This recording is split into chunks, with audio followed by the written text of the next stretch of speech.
Today, we are diving into a really fascinating contradiction in the world of budget hardware, We are. the ASUS Chromebook CX15.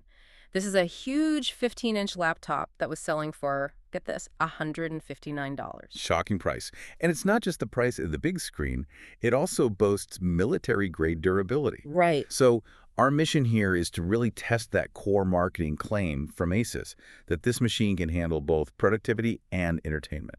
Because the specs seem, well, a little suspicious. More than a little. We're talking an Intel Celeron N4500 processor, just 4 gigs of RAM, and maybe the biggest problem, eMMC storage. Okay, let's unpack that. eMMC storage, for anyone who doesn't know, is that slow storage tech phones were using, what, almost a decade ago? It's a major, major bottleneck. So what did the independent performance testing from places like PC World and Tom's Guide actually find? The performance was truly disastrous. Bad. When they ran standard benchmarks, like Geekbench, the scores struggled to even break 4 digits. To put that in context for you, a decent entry-level laptop today usually scores 4,000 or higher. This was scoring less than 1,000. A massive gap. Yeah, and Tom's Guide wasn't pulling any punches.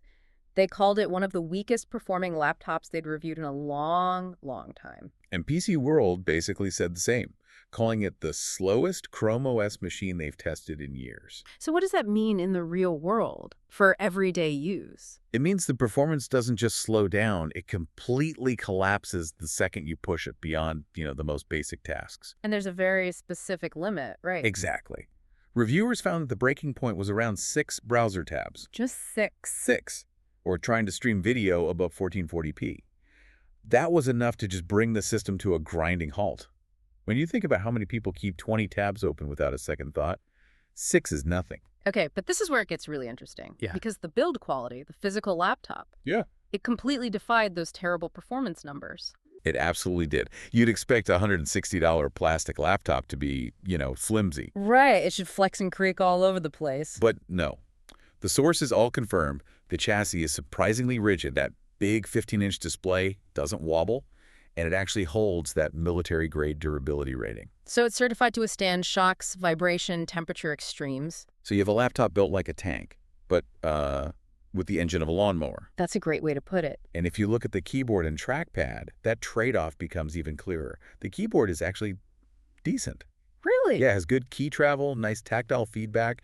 One reviewer wrote their entire review on it without any major issues. But then we get to the trackpad. Oh, the trackpad. It's tiny, barely 4 inches wide and 3 inches deep. Reviewers called it the smallest on any 15-inch laptop, It's barely larger than a credit card. which makes basic multi-touch gestures like using 3 fingers to switch desktops in Chrome OS almost impossible. It's a huge failure point for just getting around the system. Let's touch on the battery, too. It gets, what, 7 to 11 hours? It does, which sounds fine. Enough for a workday. But there's a catch. There's a big catch. It's using a tiny 42-watt-hour battery. For a 15-inch laptop that is significantly smaller than the standard, competitors get 16-plus hours. So it only lasts that long because the processor's just sipping power. Exactly. They cut a huge corner there. So after all this, what does it mean for you, the learner? What's the final verdict? The verdict is that this Chromebook isn't a fake or a scam. It is legitimately what you pay for. It can handle genuine basic use. Like writing a document, browsing maybe 2 or 3 simple websites, and streaming video at 1080p. Yes, it is the absolute minimum viable laptop.